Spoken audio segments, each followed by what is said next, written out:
É o seguinte, acho que o Edson deixou claro, na verdade, a diferença entre TOEFL ITP e TOEFL IBT. Eu vou passar um pouquinho dessa diferença, mas eu resolvi focar essa palestra na preparação de vocês para o TOEFL ITP. Eu não sei se é de interesse de vocês, se vocês vão fazer o TOEFL ITP em breve, mas eu resolvi comentar um pouco sobre as estruturas do teste, principalmente dicas acerca da preparação, para vocês terem uma ideia de como se preparar. Então, assim, a gente vai repassar rapidinho essas diferenças. Eu acho que a gente entender que o IBT tem um intuito de levar vocês para programas de ensino no exterior, principalmente nos países anglófonos. Acho que isso já vai ficar bem claro para vocês. O ITP, como o nome diz, é uma avaliação institucional. Então, é um exame de proficiência institucional. Ele tem alguns diferenciais no sentido de poder ser trabalhado nos locais. Então, ele é trabalhado localmente, não há necessidade de nenhum tipo de indumentária, né, de instrumentação diferenciada. Então, por isso que o TOEFL ITP ele é tão preparado. Então, a gente vai falar basicamente dessa preparação. A ETS, também presumo que o Edson já tenha apresentado a vocês, é a instituição que desenvolve o TOEFL ITP, não só o TOEFL ITP, o IBT também, e o TOEIC Bridge, enfim, né? Então, eles trabalham com um exame de proficiência, né? É uma instituição internacional que já está aí há mais de 60 anos no mercado, e o interessante e importante a gente falar sobre a ETS é que é uma instituição sem fins lucrativos. Então é uma instituição que realmente se devota ao desenvolvimento de estratégias de avaliação de proficiência, né? E a gente tem essas duas vertentes principais, o TOEFL para contexto acadêmico e o TOEIC para contexto profissional, né? A gente também tem aplicações de TOEIC, mas é normalmente voltado para o mundo corporativo, para empresas, etc. Nós da Master Test somos o representante da ETS no Brasil para TOEIC e TOEFL ITP. Então nós somos responsáveis em divulgar o TOEFL ITP, né, em fazer o repasse do TOEFL ITP para as universidades. A gente treina as universidades, eu mesmo dou treinamento para os proctors, né, para o pessoal que vai ser responsável pelas provas, para os aplicadores de teste. E a gente também faz a correção, tá? Então é uma plataforma diferente, então a MasterTest é uma empresa e a ETS Brasil, que é a empresa que o Edson representa, é um outro braço da ETS. Nós somos responsáveis pelo TOEFL ITP e pelo TOEIC, e nós somos os responsáveis então pelo gerenciamento do programa Ciências Sem Fronteiras, que é das possibilidades que a gente pode usar o TOEFL ITP, né? Esse programa do governo federal, acho que está um pouco paralisado agora, né? Mas inclusive a gente tem a sugestão, a gente pede para o pessoal que talvez tenha interesse em participar de uma outra possibilidade, uma outra abertura do Ciências Sem Fronteiras, já prestar o TOEFL ITP agora por conta exatamente da preparação, né? Vocês fazerem uma aplicação agora, mesmo sem edital, mesmo sem abertura de possibilidade, já permite que vocês, entre esse período em que não há edital ao próximo, vocês consigam se preparar, porque vocês vão ter um parâmetro de preparação do TOEFL. Aqui eu coloquei esse resumo sobre o TOEFL ITP e o TOEFL IBT. Então, só para a gente focar um pouquinho e bem rapidinho nessas diferenças, eu acho que o Edson deixou claro que é um exame para admissão. Então, é um exame, eu tenho interesse em fazer uma graduação no exterior, eu tenho interesse em participar de um programa de migração, por exemplo. Então, alguns países, algumas universidades, principalmente as universidades anglófonas, né, em que vocês vão conquistar algum tipo de degree, seja o degree no sentido de bacharel, de pós-graduação, elas vão utilizar o TOEFL IBT, como referência por conta da prova de speaking, por conta da prova de writing. Então, o TOEFL IBT vai trabalhar as 4 habilidades. Então, são contextos diferentes, contextos específicos diferentes, né? Já no TOEFL ITP, a gente também pode utilizar como forma de admissão em algumas instituições, mas como a gente estava comentando aqui antes do treinamento, para programas curtos, de proficiência, né, para projetos institucionalizados, por exemplo, como Ciências Sem Fronteiras. Até havia perguntado para o Edson essa questão de doutorado sanduíche, porque eu sei que lá na USP a gente tem algumas aplicações no escritório com o pessoal da USP, e eles estão participando de programas de doutorado, e eles fazem o TOEFL ITP. Então, não sei se por uma questão de organização do programa deles, por ser um programa da USP, por exemplo, institucional, é autorizado, é aceito o TOEFL ITP, mas eles fazem dentro dessa prerrogativa. Então, a gente só vai deixar clara essa diferença no sentido de utilizar o TOEFL ITP como, sim, uma ferramenta institucional de avaliação de proficiência, tá? E a gente vai mostrar onde esse teste pode ser utilizado. Então, como o nome está dizendo aqui, placements, né? Então no sentido de nivelamento. Eu quero saber qual é o meu nível de inglês. Eu quero ter uma ideia onde é que eu estou nessa referência internacional. Então existe uma grade de referência internacional chamada Common European Framework. Ele comentou algo a respeito sobre o Common European Framework. Eu vou falar para você sobre o Common European Framework, que é a tabela padrão de proficiência no aprendizado de qualquer idioma. Para que ela serve? Para que o Common European Framework existe? Exatamente para a gente nivelar numa perspectiva internacional. Porque eu estudo numa escola, a escola chama o meu estágio de básico, a outra escola chama de intermediário, a outra chama de pré-avançado, etc. Então essa escala padrão, ela serve exatamente para dizer onde todos estão, então a gente padroniza. Então o TOEFL ITP, ele faz isso, ele vai padronizar, ele vai nivelar o nível de inglês de vocês conforme uma escala internacional de avaliação. Isso é muito importante, porque abre portas na verdade para muitas coisas. Você ter um certificado que comprova que você tem inglês avançado, isso obviamente abre possibilidades acadêmicas para vocês, e possibilidades acadêmicas, como também até no mundo profissional. Até para um processo seletivo isso também faz bastante diferença. Então, monitoring, na verdade, quem já tem uma referência, por exemplo, eu quero participar do programa Ciências Sem Fronteiras, a gente está ciente e tal, eu vou tentar alguma coisa ano que vem. Então, por que esse monitoring é muito importante? Eu faço um exame agora, eu tenho uma referência, eu consigo monitorar o meu desenvolvimento. Eu consigo avaliar quanto eu adquiri, quanto eu melhorei em um ano, por exemplo. Então, é importante. O TOEFL ITP também, como o IBT, tem validade de 2 anos, e é uma escala de referência importante para vocês. Prestei agora, 2 anos eu vou prestar novamente, eu posso até prestar antes, mas eu crio uma referência do meu desenvolvimento no inglês. Né? Advancement, óbvio, né? Então o progresso, a gente avalia o progresso, e além de admissão, como o próprio termo diz aqui em amarelo, para programas específicos. Né? Então não são programas muito abrangentes, né? No sentido de um doutorado, um pós-doutorado, mas são programas específicos. A gente usa o exemplo do próprio Ciência Sem Fronteiras. E aqui, de novo, essa comparação das características dos 2 exames. Então, como eu já havia dito, o IBT avalia as 4 habilidades, o ITP avalia somente as 2 habilidades. Então, o primeiro tem fala, audição, leitura, escrita. O segundo, né, o nosso aqui, o ITP, vai trabalhar somente audição e leitura. Então, tem provas de listening e reading. Não há prova de writing, ou seja, não há redação, não há questão dissertativa. E também não tem uma prova de speaking, tá? Então a gente vai focar exatamente nessa estruturação para vocês começarem a entender como se preparar para esse teste. A duração também é menor, né? Em torno de 4 horas de duração para o IBT, a gente tem em torno de 2 horas e meia, né? A prova em si leva 1 hora e 55 minutos. A gente tem alguns preparativos prévios, então normalmente a gente dá um período de 2 horas e meia de avaliação, inclusive nessa aplicação, no início de 2 horas e meia, o pessoal chegar, começar a preencher a ficha, né? Então é importante deixar esse tempo reservado. E o próprio custo também é um diferencial. Né? O IBT, lá na Mastertest, o voucher está em torno de R$950, o voucher para o IBT, enquanto o ITP, para quem quiser fazer lá, está em torno de R$350. Então tem essa questão de mensurar a importância dos 2 certificados. Mas eu estou no programa que só pode o IBT, então obviamente eu vou prestar o IBT, mas se eu só quiser saber o meu nível de inglês, se eu quiser me inscrever num programa de intercâmbio que não envolva programas de mestrado, enfim, graduação, seja só um programa Summer Course, por exemplo, para alguns casos o IBT serve, né, desses cursos desatrelados de degree, na verdade.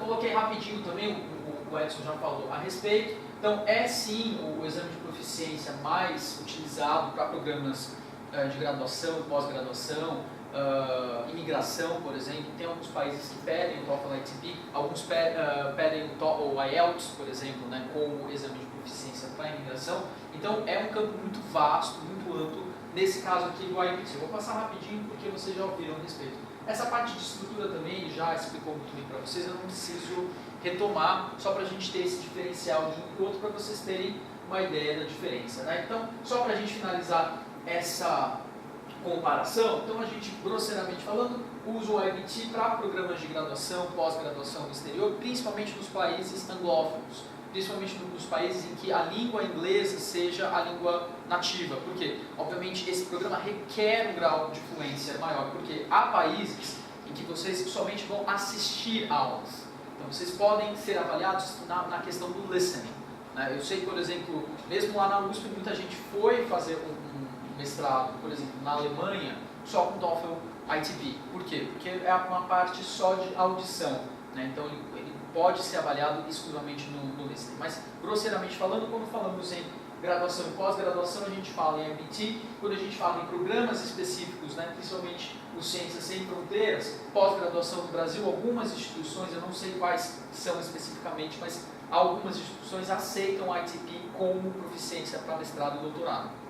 E uso, inclusive, como exemplo, a USP. Eu não sei como é que é aqui na Unesp, é importante a gente se informar a respeito. Mas o pessoal que faz aplicações pela USP lá usa o ITP como proficiência para o doutorado. Então eles têm um score, a instituição pede um score mínimo e a pessoa atingindo esse score, ela já usa o ITP como a proficiência do mestrado ou do doutorado. Até coloquei esse aviso aqui que eu acho importante, que o ITP normalmente não pode ser usado como substituto do IBT. É importante a gente recorrer à informação com a instituição. A gente às vezes vê no prospecto do curso score do TOEFL, então é importante a gente diferenciar, mas qual TOEFL você está procurando, para que vocês tenham certeza de qual exame prestar. Então essa comparação dos dois, eu fiz rapidinho aqui, porque eu sei que o Edson já falou bastante a respeito do IBT. Agora, especificamente falando, vamos falar do ITP, das estruturas do ITP e de como a gente pode se preparar para o TOEFL ITP. Deixa eu controlar o tempo aqui. Então, é um programa muito efetivo, por quê? Porque ele tem a capacidade de se adequar à realidade da instituição. Então, as datas são elásticas, as datas ficam a critério da instituição. Importante, é um exame feito localmente. Então, a própria instituição se torna centro aplicador e a própria instituição oferece o TOEFL ITP. Vocês estão aqui como exemplo, vocês vão fazer um exame internacional de certificação aqui na própria Unesp. Então é um diferencial e é por isso que das modalidades on-site, quer dizer, as modalidades que não são online de testes, o TOEFL ITP é o maior do mundo, com cerca de 2.500 instituições acadêmicas. No ano passado, por exemplo, foram mais de 600.000 testes aplicados, acho que só Ciências Sem Fronteiras dá em torno de 100.000 testes aplicados. Então só no Brasil, de TOEFL ITP, dá em torno de 100.000 aplicações, independentemente do motivo. É um programa muito vasto, muito amplo, e eu acho que abre as portas para estudo internacional. Além das instituições, das aplicações institucionais, a gente usa o TOEFL ITP, como eu já disse para vocês, para a escala de proficiência, para que vocês saibam qual é o nível de inglês de vocês, mas eu já falei sobre isso. Quais são as estruturas? Quais são as partes, as seções do TOEFL ITP? São 3. Primeiramente, compreensão auditiva, que é aquele famoso listening, que tem duração de 35 minutos. Eu coloquei alguns exemplos de questões aqui para a gente entender como é que funciona essa avaliação de listening no TOEFL ITP, porque há casos em que são lidos textos pequenos, há casos em que são lidas pequenas conversações, há casos em que é um discurso, um diálogo maior, e aí o teste pede que vocês interajam com essa informação através das questões. Normalmente ocorre algum tipo de pegadinha, normalmente ocorre algum tipo de tricky question, no sentido de que a pessoa no texto oral fala car, você olha lá, a opção tem car, só que a opção está falando não é um carro. A pessoa fala carro, você fala não é um carro, exatamente para ver se você conseguiu pegar o contexto como um todo. Então é muito importante, nesse momento de listening, ter tranquilidade, não entrar naquele desespero de ler tudo. Então, assim, ouvir primeiro a questão, entender o contexto, porque normalmente as perguntas, elas têm essa pegadinha no sentido de ver se você entendeu o contexto e não simplesmente palavras soltas. A estrutura e expressão escrita, também eu trouxe algumas sentenças, algumas questões de exemplo. A gente tem duas partes. Primeiro, a parte de estrutura, que a gente vai trabalhar algo muito parecido com gramática, seria algo como uma avaliação gramatical. Então aparecem aí o uso de tempos verbais, uso de conjunções, etc. Então é um momento que a gente tem um conteúdo mais palpável no sentido de formalização, um conteúdo mais voltado para a gramática. A parte de expressão escrita seria algo mais voltado para a parte de vocabulário. Então a gente na segunda parte, na segunda sessão, que é bem curtinha, são só 25 minutos, a gente vai trabalhar algo parecido com gramática, então habilidades gramaticais e habilidades lexicais de vocês. Então a gramática, a estrutura de sentença e palavras, né, vocabulário. A terceira parte é a parte de compreensão de texto, né, a parte de interpretação de texto, que aí sim realmente merece um pouco mais de atenção de vocês. Primeiro, por ser a última parte da aplicação, por ser a parte mais longa, são 55 minutos, e é aquela que fica por fim. E é exatamente nesse momento que os alunos se perdem, nessa parte da aplicação é que o pessoal se perde. Então, quando a gente começar a falar de preparação, eu vou dar algumas dicas para vocês começarem a se preparar e no momento da prova vocês não perderem o foco. Vai ser aqui, né? Tem esse relógio aqui, esse relógio é valioso, é precioso, porque normalmente nessa parte o pessoal começa a ler, perde tempo, quando vê já faltam 10 minutos para o fim e entra naquele nível de desespero. Vamos lá então. Aqui o Common European Framework. Então, como eu havia falado para vocês, essa é uma escala padrão do nível de proficiência, então não importa o idioma que você fale, sempre internacionalmente falando, a escala de referência vai ser essa. Tá? Então, quem estiver aprendendo outro idioma, por exemplo, precisar prestar outros exames de proficiência, eu posso até usar o de espanhol, que é aquele DELE, né, do Cervantes, também vai usar essa nomenclatura. Mesmo os exames em francês, usa essa nomenclatura porque é uma nomenclatura internacional que vai de A1, que seria o nível mais básico, que a gente fala do beginner, até o C2, que seria o proficient user. Então a gente tem o nível A, que são os iniciantes, o nível B, B1, B2, que seria o falante independente, né? O score, normalmente requerido para empresas, para programas de seleção, institucionais, normalmente está nessa faixa de B1, B2, seria o independent user, que é, ou seja, uma pessoa que consegue ler, interpretar um texto, que consegue se comunicar em inglês, mas ainda não é um proficient user. Normalmente, proficient users são pessoas que já trabalham com o idioma, que já têm um contato maior, ou seja, uma pessoa que teria o idioma algo próximo do seu próprio idioma natal. Então o C1 e o C2 são os usuários proficientes e eles teriam o inglês algo muito próximo disso. Então, normalmente, grosseiramente falando, a gente tem essa escala de avaliação do TOEFL ITP entre B1 e B2, e aqui a gente tem os scores correspondentes. Né? Então, a pontuação máxima do teste é 677. Então, a partir de 627, a gente tem o nível de proficiência C1. Então, a escala de mensuração do TOEFL ITP não engloba o C2, mas sendo o C1 já está aí muito além da média mesmo de aprendizado, a gente considerando o Brasil. Você tem um C1, você tem um score de C1, um certificado C1, já abre muitas portas para vocês. Tá? E as outras correlações, né? Então, em torno de 300 a gente tem A1, 460 B1 ou B2. Alguém que já prestou o ITP antes? Você conseguiu localizar o seu score a partir daí? Tá? Então, dá para ter esse monitoramento, dá para você, numa próxima oportunidade, conseguir avançar no seu grau de proficiência, até mesmo porque você avançar ajuda bastante, né? Muitas portas para vocês.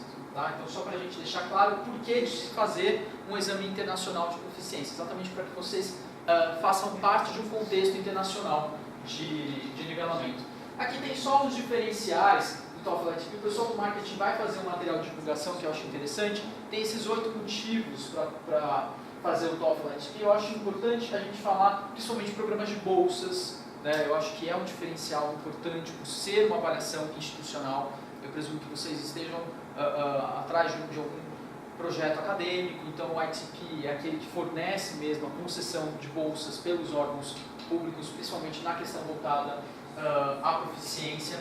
A gente tem esse número 5, que vocês podem também se inscrever em programas de admissão para projetos que não envolvam países anglófonos, por exemplo, e que não envolvam conferência de diploma, né, que não seja um curso de degree, por exemplo. Então, um curso de extensão, por exemplo, ele pode aceitar o TOEFL ITP, o Summer Course, enfim, qualquer outro projeto que não uma graduação, uma pós-graduação, vão aceitar o TOEFL ITP. A gente pode mandar essa apresentação para vocês, será? Por e-mail? Se vocês quiserem, eu posso mandar para vocês por e-mail, tá? Porque não tem nada aqui que eu não possa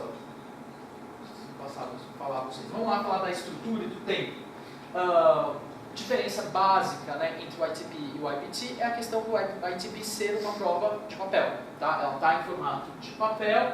É importante a gente ressaltar essa questão de não aprovar ou reprovar. Então a gente vai mensurar, a gente tem um score que vai da nota mais baixa, né, até de A2 até o C1. Então vocês não vão ser aprovados ou reprovados, vocês vão ter o nível de inglês de vocês nivelados, e obviamente depende do programa que vocês querem se inscrever. Normalmente a instituição pede um score mínimo para que vocês sejam aprovados nesse projeto.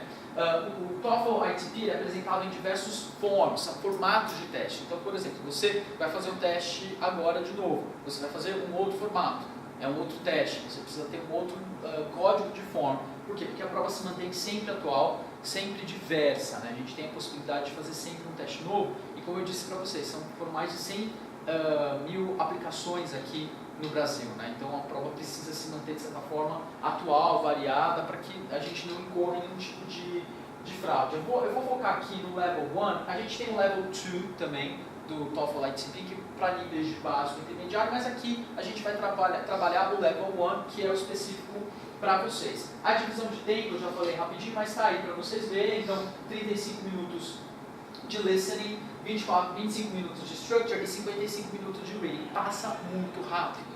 Se a gente fizer uma proporção do número de questões por minuto, se a gente comparar o próprio vestibular, né? O vestibular o quê? São 5 horas hoje em dia, a aplicação vestibular, 4, 5 horas para em torno de 100 questões, né? Então, é desumana, na verdade, essa proporção de questões por minuto. Vocês precisam ser ágeis, vocês precisam ter objetivo, ter foco na resolução do teste. A gente vai falar daqui a pouquinho sobre essas dicas daqui a pouco. Porque 25 minutos nessa parte de structure realmente vai muito rápido. Mas a parte de reading é a parte que eu vou focar mais um pouco, porque realmente é a parte que demanda mais gestão de tempo de vocês. O listening, todo mundo tem medo, todo mundo fala, mas é a parte mais tranquila do teste. De verdade, é a parte assim, mais tranquila, que dá para fazer com tranquilidade. A gente não tem essa preocupação com o tempo, porque ele começa e encerra com o próprio CD, então vocês conseguem se desempenhar de modo tranquilo na parte de listening. São 140 questões dispostas em 1 hora e 55 minutos. Vocês vão ficar aqui mais tempo, porque tem em torno de meia hora para vocês chegarem, fazer o preenchimento cadastral, que eu vou mostrar daqui a pouquinho para vocês.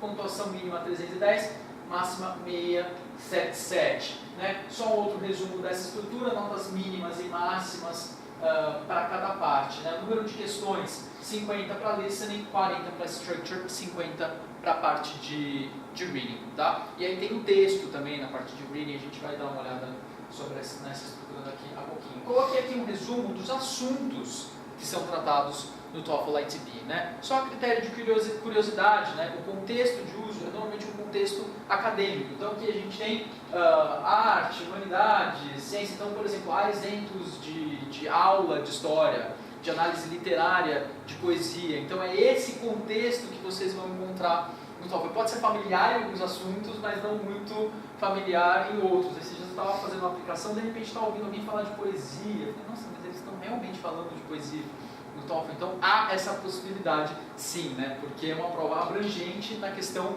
mesmo do contexto acadêmico, e se envolve todas as áreas da ciência. Então não estranhe. Tem até questões relacionadas à vida no campus, por exemplo, horário da aula, sala de aula, troca de professor. Então é algo que é familiar, é um contexto familiar para vocês de alguma forma. Eu não acho que seja muito complexo, muito diferente. Em contrapartida, a gente tem o TOEIC, que aí sim a gente tem um contexto voltado para o campo profissional. Talvez vocês estranhariam. E-mail corporativo, reunião de negócios. Aqui não, aqui é algo que acho que faz parte mesmo do contexto de vida de vocês. Tem General Topics, como está escrito aqui, meio ambiente, língua, mas ele tem, esses assuntos têm um peso menor na aplicação, como os assuntos de contexto acadêmico. Então eu coloquei aqui só a critério de curiosidade para vocês saberem qual é o contexto de uso, qual é o recorte de uso linguístico do TOEFL ITP. Sempre uma dúvida que é recorrente em relação ao sotaque. Mas qual é o inglês utilizado no exame? Há uma mescla. Há testes que eu ouço mais sotaque americano, tem outros que tem mais a presença do sotaque britânico. O próprio locutor muda de um exame para outro. Tem locuções que são feitas por uma pessoa com sotaque britânico, outras com sotaque americano. Então, para vocês ficarem tranquilos, as duas variedades de sotaque serão trabalhadas. Não tem outro tipo de sotaque muito recorrente. Normalmente eles ficam mesmo entre o americano e o britânico, tá? Grosseiramente falando, mais um pouquinho de americano do que de britânico. Eu não sei qual que é a preferência de vocês, mas enfim, acho que essa parte de listening é uma parte tranquila. Um ponto para a gente começar a falar de preparação aqui. Preparar-se para o teste não é estudar inglês. São dois pilares diferentes. Por muito tempo, eu fui coordenador de cursos de idiomas, então eu dou aula de inglês num contexto, eu dava aula de preparação de TOEFL num outro contexto. Assim como a gente tem o vestibular, que a gente estuda os 3 anos do ensino médio, tem gente ainda que precisa de cursinho, porque a gente precisa dominar a estrutura, né? A gente precisa dominar a técnica de como realizar esse teste. Então a gente vai trabalhar estruturas, mas para que vocês entendam que para se preparar para o teste, o nível de inglês já tem que ter sido preparado, você já tem que ter trabalhado o inglês de vocês anteriormente. Então é um acúmulo de conhecimento de anos mesmo, de aprendizado, de leitura. É muito importante que vocês já estejam no nível técnico, eu digo na questão da proficiência, e agora a gente vai entender como a gente vai colocar o nosso potencial linguístico a nosso favor dentro dessa preparação para o exame, que também é algo recorrente. Eu vejo muito. Há muitos candidatos com potencial linguístico, gente que fala bem inglês, gente que lê bem inglês, mas chega no momento do teste parece que dá uma pane, parece que dá um curto-circuito, não sei se é nervoso, ansiedade, e a pessoa não consegue se desempenhar muito bem. Então, a melhoria da proficiência pode sim levar um tempo, então também não criem aquela expectativa, fiz uma aplicação agora, daqui a um mês, por exemplo, vou fazer uma outra aplicação e vou melhorar consideravelmente. Isso não existe. A gente da área de línguas, a gente sabe que o aprendizado de uma língua, qualquer língua, é sim um processo que leva tempo e leva, na verdade, tempo de exposição. Acho que é importante a gente, quando fala em aprendizado de língua, qual é o tempo de exposição que vocês têm em inglês? Vocês leem de modo considerável inglês? Vocês usam inglês no cotidiano de vocês? Eu sou pouco exposto ao inglês, por exemplo, 6, 7 horas do meu dia, e eu às vezes entro em férias, fico um tempinho sem falar. Quando eu volto, eu já sinto que tem alguma coisa de errado. Então, assim, a exposição ao idioma é algo muito importante. Sugiro que vocês façam leituras em inglês de modo recorrente, algum site, né? A gente tem revistas científicas, por exemplo. Grande parte das revistas científicas estão em inglês, né? Grande parte dos textos que a gente tem que ler, presumo que na área de vocês também, são em inglês.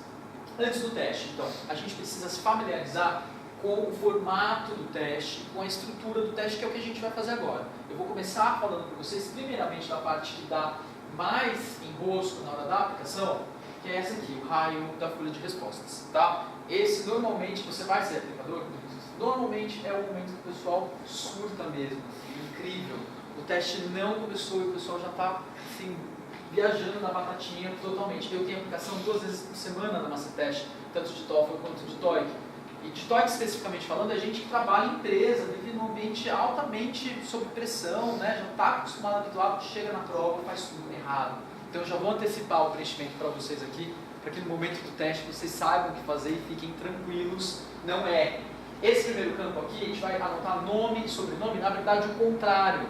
Tá? O preenchimento é feito ao contrário. Primeiro o último sobrenome, espaço, primeiro nome. É bom que você vai rever o treinamento também, né? Último sobrenome, espaço, primeiro nome. Não entram aí júnior, filho, neto, nesses títulos de família, nem de, das. Então é um preenchimento muito simples. Somente o último sobrenome, dá um espaço, primeiro nome, e aí vocês vão pintar as bolinhas correspondentes ao nome. Parece uma observação, parece fácil, né? Parece uma orientação muito simples. Mas eu já vi absurdos homéricos. Já tive um aluno numa aplicação, nossa, o nome dele, sei lá, era Paulo, ele colocou o P aqui, o A aqui, o U aqui, o L aqui, o A aqui, porque é um fator estresse, eu presumo, né? A pessoa fica mesmo muito alterada. Não. Tá? Então, a primeira parte que vocês vão preencher é a folha de respostas, então vocês já sabem do que se trata, vocês já não vão ficar tão nervosos.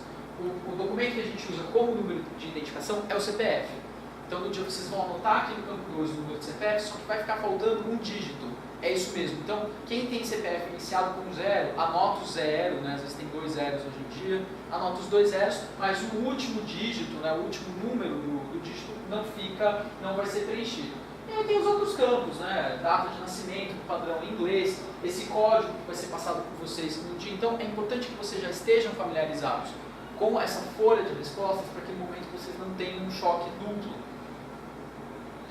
Outro ponto também que vocês vão ter que preencher, então anotar sexo, masculino, feminino, level 1, place of testing, né, que é aqui a Instituto de Química da Unesp de Araraquara, e esse ponto aqui que vocês vão copiar essa sentença, que começa com a hereby, nesse ponto aqui embaixo. Então é um preenchimento de certa forma simples, são orientações de certa forma simples, mas que no momento de estresse tornam-se um verdadeiro tormento para alguns. E às vezes a pessoa erra, ela fica mais nervosa, ela começa a suar, ela começa a se desesperar, acha que a borracha não vai apagar direito, vai sair errado. Então, assim, é importante essa preparação, porque pelo menos nesse ponto do dia vocês já estarão mais... Sim, deixa eu aproveitar. No Place of Testing, tem alguma padronização que a gente deva adotar? Olha, eu acho, Vinícius, que você não precisa colocar Instituto de Química, você vai colocar o Unesp Araraquara.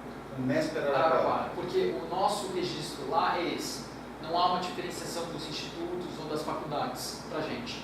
Então coloca só o Unesp vai fazer Araraquara. aqui ou na letras, Coloca o Unesp o registro Araraquara. do Place of Testing é o mesmo. É, o Place of Testing é o mesmo. Porque pra gente a instituição é uma só.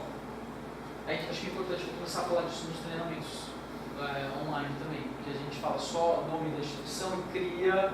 Porque a instituição para você é Instituto de Química, né? Mas para a gente é o Unesp Araraquara. Então o Unesp Araraquara, melhor. E no caso de algum erro, aí que a pessoa, tudo bem, vai ser a lápis, então a pessoa pode apagar. Pode apagar. Tá? Mas no caso da pessoa rasgar a folha tentando apagar, existe a possibilidade de substituir? Eu falo que não. Que aí, nesse caso a pessoa perde o teste. Na verdade, quem perde o teste é a faculdade. Você pode oferecer um teste novo para essa pessoa. Mas em questão de estoque, vai ter um problema. É como se você tivesse tido 2 candidatos fazendo um único teste. Então, por isso que a gente precisa fazer com calma para evitar esse tipo de problema. Então, orientar, Vinícius, para que os próprios, né, os fiscais, circulem pela sala, deem uma olhada para o pessoal e vai fazendo campo a campo, né, vai fazendo essa aplicação vez por vez, com calma, se demorar meia hora, 40 minutos, não tem problema, para a gente evitar esse tipo de transtorno. A gente até pede para que vocês tragam material extra, né, mas... se eu tiver Mas acho que até a gente vai fazer uma preparação para os alunos inscritos aqui, então a gente vai rever tudo isso para deixar bem... passar esse treinamento para o pessoal antes, acho que ajuda muito. Isso, né? é isso que a gente está planejando. Tem gente que chega aqui e não tem um outro treinamento que eu posso te passar que é mesmo só para aplicação. Legal. Tem um que é diferente, que é só para os candidatos mesmo. Então aqui a gente tem uma cópia do textbook, ele é pequenininho, assim, parece que é ruim, mas é pior, na verdade. Porque numa carteira dessa ele vai criando aqueles degraus, assim, né? Então, ele é pequenininho, eu acho horrível, a letrinha pequenininha também, tá? E aí a gente vai recolher nesse dia, deixa eu voltar, 2 informações. Vocês vão anotar na folha de respostas. Aqui o número de série, cada candidato tem um número diferente, e aqui o código de forma, que é o mesmo para todos. Então, todo mundo terá nesse dia o mesmo código de forma. Essas 2 informações vão ser anotadas num campo específico na folha de respostas. E a folha de respostas do TOEFL ITP, ela tem só frente, ela não tem verso. Então tudo fica apertadinho, assim, às vezes é difícil de conciliar por conta disso. Vocês têm um espaço diminuído também. A gente tem até um exemplo de como preencher a folha de respostas. E aí o que eu sugiro a vocês? Não pressionem muito a folha, porque se tiver que apagar fica aquele borrão, mas também não pode ser muito fraco. Então a regra é fazer com que o número desapareça. Tá? Então, desaparecendo, ficando aquele cinza, aquele matiz de cinza, tá ótimo. Tudo isso é feito ao lápis também, né? É importante que a gente ressalte isso, eu vou falar daqui a pouquinho. Então, a parte das respostas estão aqui. Um ponto importante para a gente ressaltar é que tudo é anotado diretamente aqui. Não há tempo de transferência, como no vestibular, você marca lá no textbook e transfere para cá. Aqui não há esse tempo. Tá? Na verdade, não é autorizado nenhum tipo de anotação no textbook, a não ser na parte de listening.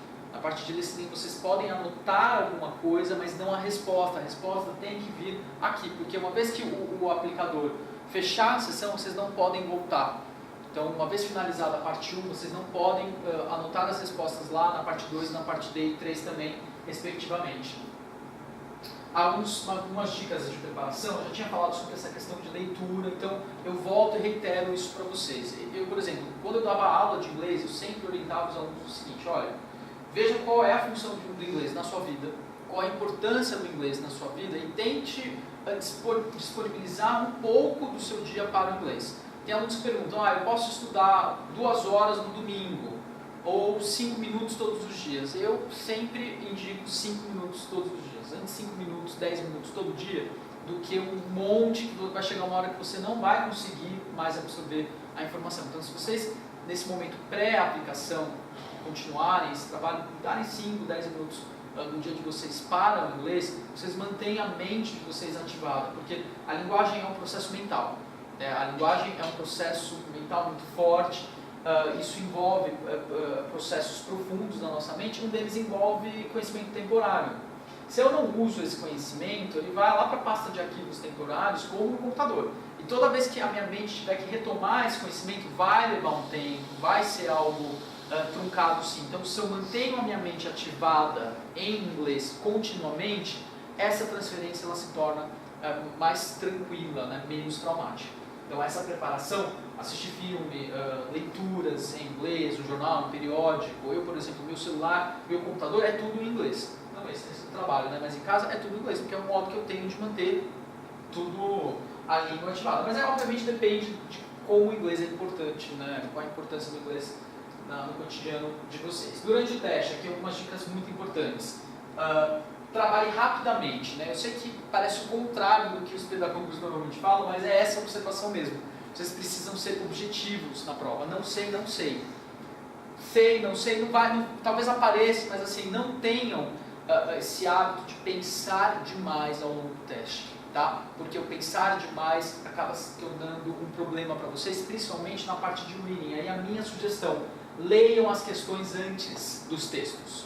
Façam a leitura das questões antes de lerem os textos da parte de reading. Aí aqui eu falo como professor de línguas, na verdade, porque fica muito mais fácil de vocês depreenderem as respostas, uma vez que você já sabe o que o texto está pedindo. Às vezes a gente tem um texto gigantesco, vocês morrem numa única palavra que vocês não entenderam e ficam lá, mas o que é isso? O que é isso? O texto...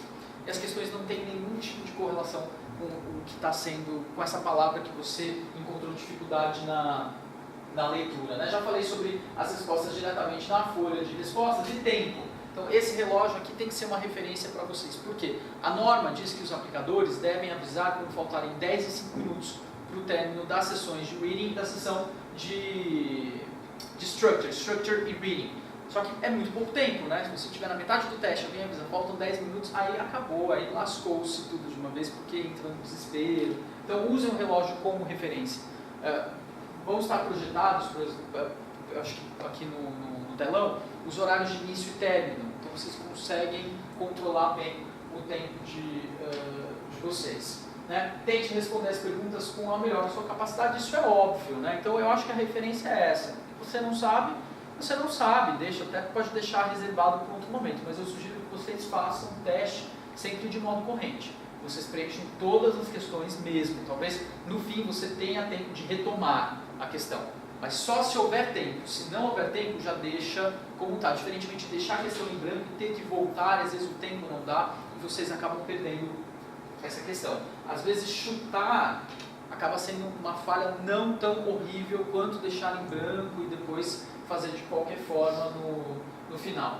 Para vocês trazerem no dia do teste, então, documento original com foto para identificação e um número de CPF, porque é o número de CPF que vai ser utilizado no teste. Lápis, né, número 2 ou HB, porque a prova é toda feita a lápis. Em nenhum momento da aplicação vocês vão utilizar a caneta, a não ser que talvez para assinar a lista de presença. Né? Não sei se a universidade pede a caneta, mas aí só assinar a lista de presença, o restante ele é todo feito a lápis, exatamente para que vocês consigam apagar, né? Para que vocês tenham a possibilidade de apagar quando acontecer um erro. Né? A gente até colocou a observação de que lápis e borrachas não serão fornecidos pelo centro aplicador, eu não sei se é a norma aqui, mas normalmente é o próprio candidato que precisa trazer o seu material. Né? A gente tem um curso preparatório de TOEFL, né? A Masterclass divulga, é um livro de preparação para quem tiver interesse, que tem algumas dicas de questões, tem um simulado de teste, então para quem precisa trabalhar essa preparação específica, é um material interessante e não é tão caro. Normalmente quando a gente fala em material de preparação, a gente fala em livros de 300, 400 reais. Esse é um material, se não me engano, no site da Masterclass sai 120, 130 reais. Para livros de idiomas é um valor baixo até. com que a gente tem referência hoje em dia. Por quê? Porque o que eu vou fazer é exatamente isso. A gente vai dar uma olhada agora em questões práticas, né? Em practice questions. Vamos ver como é que vocês estão no inglês. Alguém quer ler para mim? Não? Muita vergonha?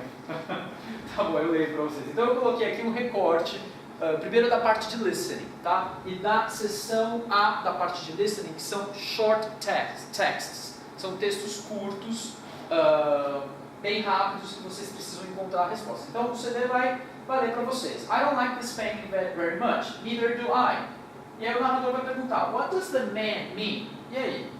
He doesn't like the painting either, he doesn't know how to paint, he doesn't have any paintings, or he doesn't know what to do.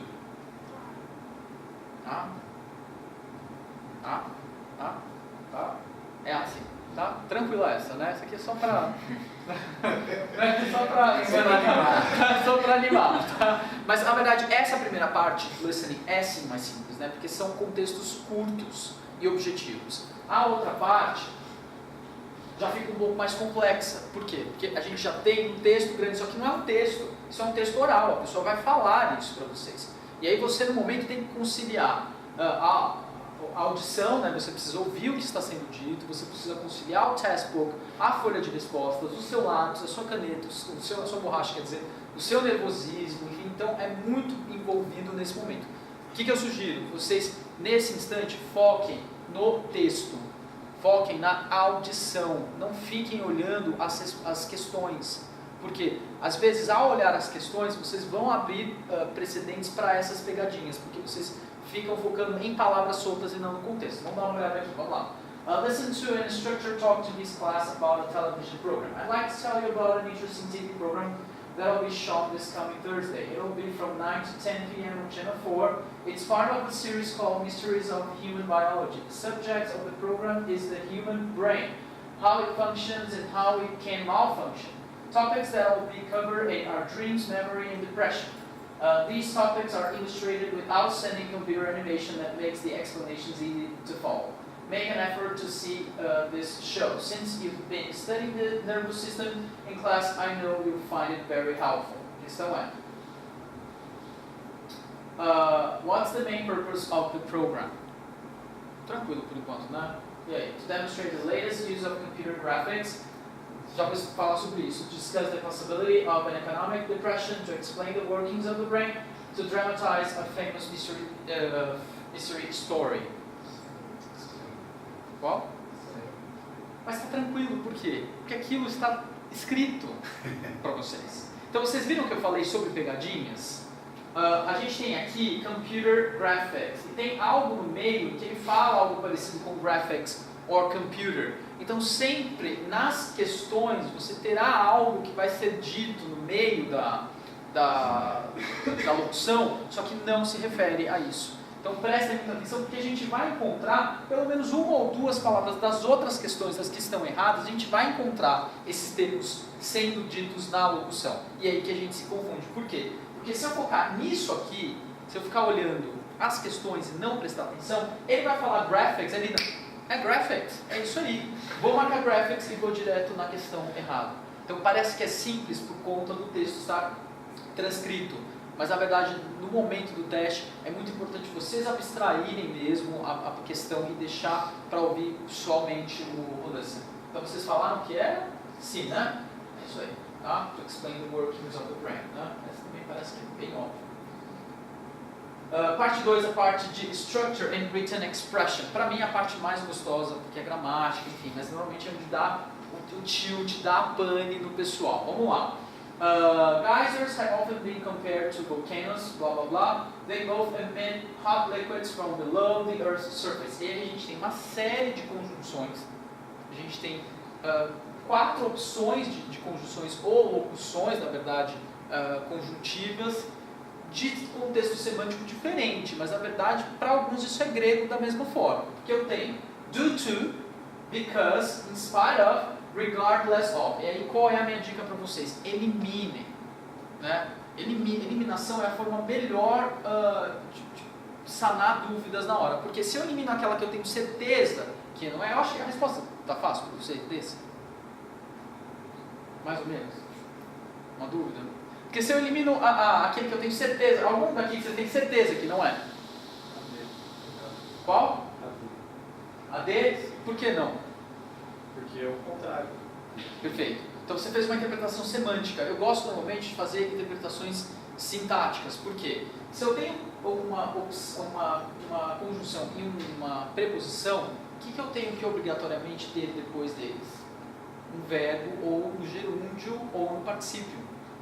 Então aqui eu tenho duas opções de of, né? Aqui, in spite of, regardless of, ele interpretou a semântica, mesmo o sentido está certo, realmente não é essa, mas também a questão estrutural ajuda bastante no momento da dúvida, né? Eu tenho duas opções que tem of, mas eu não tenho um verbo seguido, eu tenho um sujeito, eu tenho um they depois da frase, tá? Não vou usar esse termo de gramática, pessoal, eu tenho uma pessoa, então pronto, eu tenho uma pessoa depois, então eu já excluí pelo menos essas duas aqui, vai sobrar due to e because. Aí a gente tem também a opção do to. Eu posso falar due to they, eu posso colocar um to, posso ter uma preposição e uma pessoa depois. Então vocês entendem que a gente consegue às vezes eliminar só utilizando argumentos estruturais que não necessariamente envolvam semântica. Eu posso não fazer ideia do significado de regardless. Faço ideia do que significa regardless, mas eu já sei que regardless of não pode ser, porque regardless of seria regardless of emitting, ou regardless of the emission, tá? Então vai ter ou um termo nominal e não uma sentença iniciando depois. Tudo bem? E aqui vai ser então because, tá? É uma explicativa, né? Então é uma sentença, uma explica a outra, né? Aquelas famosas orações coordenadas, que todo mundo gosta bastante, né? Coordenadas, mas é incrível como esse conhecimento ajuda muito na hora da prova, né? Mas não é todo mundo que gosta disso. Tudo bem aqui? Vamos lá, mais uma opção aqui, essa aqui é legal. A parte de structure, né? A parte de written expression, na verdade. Então, normalmente as questões são apresentadas dessa forma, a gente tem sentenças sublinhadas e vocês precisam escolher a opção incorreta, tá? Nesse exemplo aqui, é a opção incorreta que vocês vão encontrar. Então, serving several terms in Congress, Shirley Chisholm became an important United States politician. E aí? Mesmo procedimento. Por eliminação, a gente consegue excluir mesmo não entendendo chais do que está sendo dito. Na verdade, você está bem na cara. Eu não entendi qual é a proposta desse exercício. O que é? Você precisa identificar a errada. A palavra sublinhada errada. Por quê? Exatamente. Several, a gente está falando em quantidade, e a gente tem um termo que está no singular depois. Tá? Então, a eliminação ajuda bastante, mas normalmente esse exercício que as pessoas ficam mais em dúvida, porque encontrar o errado não parece ser tão simples assim, né? Essa questão está bastante óbvia, mas normalmente surgem algumas dúvidas aí, tá? Espero a questão correta. Vamos lá então, parte 3, para a gente encerrar essa parte de preparação. A gente tem o Reading Comprehension, tá? Eu acho que essa parte é mais simples na questão do que será avaliado, mas mais complexa no sentido de preparação. Por quê? Como eu disse para vocês, o importante é a gente ler as questões antes. Se eu pego um texto desse tamanho, na verdade tem um ou dois textos, tem questões que apresentam dois textos juntos. E se eu focar muito em entender esses textos, eu vou perder tempo, vai acabar o tempo, eu não vou conseguir concluir. Então, grande parte das dificuldades aqui estão relacionadas à não conclusão, à má gestão de tempo, do que necessariamente pelo conteúdo dessa parte. Porque perco muito tempo nas questões mais fáceis, no começo, quando chega no fim, que são as questões mais complexas, exatamente o momento que eu tenho que fazer com pressa. Tá? Vou dar um tempinho para vocês lerem, então, em silêncio. A gente vai partir para as questões.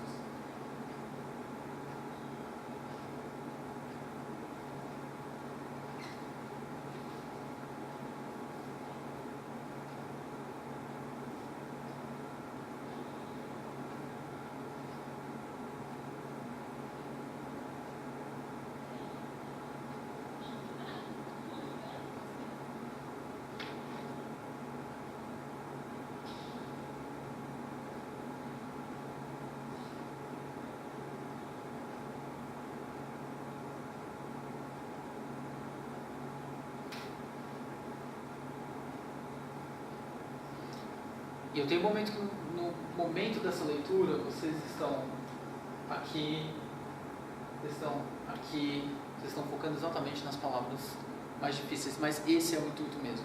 Então eles vão colocar termos que não são tão comuns no uso, porque como eu não sei se é tão complicado assim, né? Mas nesses, por exemplo, wheres da vida, né? Esse yardstick, unravel, que os candidatos travam, que a pessoa acha que não entende o texto todo só por conta de uma palavra. Na verdade, assim, mesmo que eu não consiga entender o significado de yardstick, se eu juntar dois conceitos diferentes, então yard é um quintal, stick vara, na verdade é uma fita métrica, mas assim, dá para entender, o texto todo não vai se perder. E aí, é uma dica que eu dava muito para os meus alunos de inglês, peguem pelo contexto.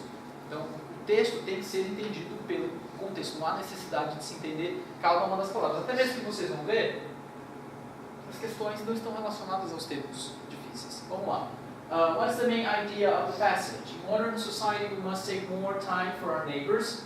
The traditions of society are timeless. An accepted way of measuring time is essential for the smooth functioning of society. Society judges people by the times at which they conduct certain activities.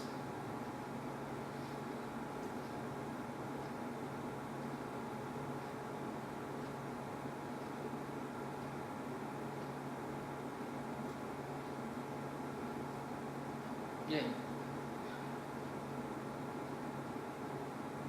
Vamos retomar o texto?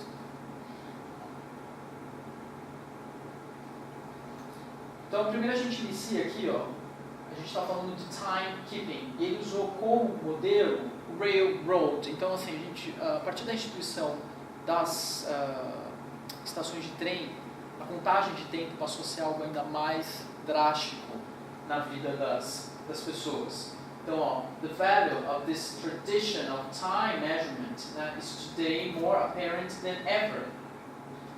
Social life would be unbearably chaotic sem a contagem do tempo. E aí a gente tem essas opções.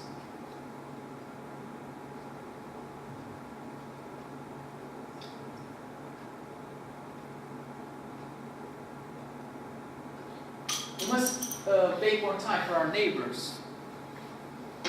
No. Traditions of society are timeless. Eu ressaltei uma passagem que ele diz que hoje em dia está ainda mais veemente essa questão de controle de tempo. Eles acham que é C ou D? Tá? Accepted way of measuring time is essential for the smooth functioning of society. E isso a gente começa a falar dos railroads, dos relógios, então a gente precisa controlar o tempo de acordo com o texto. E para finalizar, the line 7, the phrase, this tradition refers to the practice of starting the business at day at dawn, friendly relations between neighbors, and railroads' reliance on time schedules or people's agreement on the measurement of time. Então vamos lá voltar na linha 7. Sorry. 6, 7. Value of this tradition. Da onde a gente pode retirar essa informação? Eu vou usar o português aqui, né? Tem this, a gente tem um pronome demonstrativo que normalmente aponta para cima ou para baixo. Então aqui provavelmente já seja uma informação que foi dita. E qual é essa tradição? Right here, time, precise, time keeping. Vamos ver se é isso mesmo? E aí, qual vocês acham que é?